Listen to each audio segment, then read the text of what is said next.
नमस्कार दोस्तों, राहुल गांधी की भारत जोड़ो न्याय यात्रा को लेकर के इस वक्त की बड़ी खबर आ रही है। जिस तरीके से आदिवासियों को मुद्दे को लेकर के राहुल गांधी ने केंद्र सरकार से जमकर हमला बोला।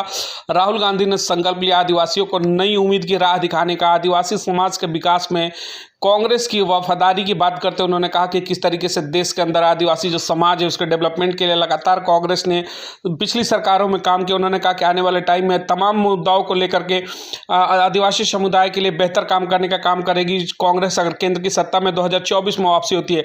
आदिवासी संगठन के बारे में राहुल गांधी का जो संकल्प आदिवासियों को हक की रक्षा को उन्होंने बात कही। कहा कि जिस तरीके से आदिवासियों की जंगल और जमीन की जो रक्षा की बात है वो लगातार कांग्रेस उठाती आई है। आदिवासी समृद्धि की मंत्र देते हुए राहुल गांधी ने कहा कि अटूट प्रतिज्ञा उन्होंने ली कि आदिवासी समाज को किस तरीके से समृद्ध किया जाएगा उसको लेकर उन्होंने चर्चाएं की। आदिवासी समृद्धि के सपने राहुल गांधी ने उसके बारे में बात की। कहा कि संकल्पों का उत्साह क्या, उन्होंने कहा कि किस तरीके से आदिवासी समुदाय के तमाम मुद्दों को लेकर के लगातार वो प्रखर रूप से बातचीत करते हुए नजर आए। वहीं आदिवासी संकल्प की पहली प्रतिज्ञा में सुशासन, यहाँ पर हम बकाया अधिकारों के मुद्दों पर चर्चा करते उन्होंने कहा कि जैसे कि वन अधिकार अधिनियम के तहत अस्वीकृत क्लेम्स की समीक्षा के बारे में उन्होंने चर्चा की। वहीं दूसरी प्रतिज्ञा में मोदी सरकार के वन संरक्षण और भूमि अधिग्रहण के कानून के संशोधन की चर्चा उन्होंने की, जिसका आदिवासियों पर क्या प्रभाव पड़ेगा उसको लेकर उन्होंने प्रमुख बातें कही। तीसरी प्रतिज्ञा में हम सुरक्षा के मुद्दे पर उन्होंने बात की, जैसे कि आदिवासी बाहुल क्षेत्र के अनुसूचित क्षेत्र बनाने का प्रस्ताव उन्होंने रखा। चौथी प्रतिज्ञा में हम ग्राम सरकार और स्वायत्त जिला सरकार की स्थापना के माध्यम से स्वशासन के मुद्दे पर भी उन्होंने चर्चा की।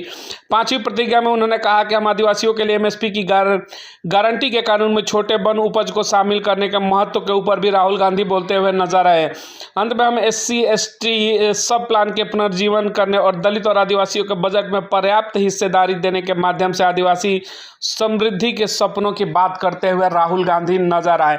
तो जिस तरीके से पूरे देश के अंदर राहुल गांधी इस समय भारत जोड़ो न्याय यात्रा को लेकर के निकले हैं। राहुल गांधी के द्वारा आदिवासी समुदाय के लिए 5 गारंटी की जो बातें कही वो उस रूप में राहुल गांधी की जो संकल्प थी आदिवासियों के समाज के विकास के वफादारी संगठन के बारे में आदिवासी समृद्धि का मंत्र दिया।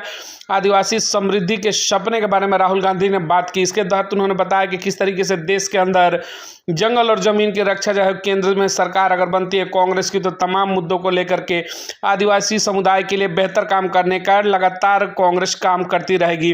उन्होंने जिस तरीके से एमएसपी की गारंटी के कानून में छोटे वन उपज को शामिल करने की बात भी कहते हुए नजर आया। वहीं उन्होंने तमाम इन बातों को लेकर के ग्राम सरकार और स्वायत्त जिला सरकार की स्थापना के माध्यम से स्वशासन के मुद्दे पर भी राहुल गांधी बोलते हुए नजर आए। तो लगातार महिला हो या फिर नौजवानों के रोजगार की बातों इन मुद्दों पर केंद्र सरकार से लगातार राहुल गांधी सवाल पूछते हुए नजर आ रहे हैं। जिस तरीके से 2024 लोकसभा चुनाव को लेकर के कांग्रेस इस समय मैदान में उतर चुके हैं। राहुल गांधी भारत जोड़ो न्याय यात्रा के दौरान लगातार महिला सम्मान, कृषि सम्मान से लेकर तमाम ऐसे मुद्दों पर बात करते रहे। आज जो उनकी प्रमुख बातें थी वो देश के आदिवासियों को लेकर के उन्होंने प्रमुख बातें अपनी रखी 24 चुनाव को लेकर के। मिलेंगे अगली तमाम बड़ी खबरों के साथ। बहुत बहुत धन्यवाद।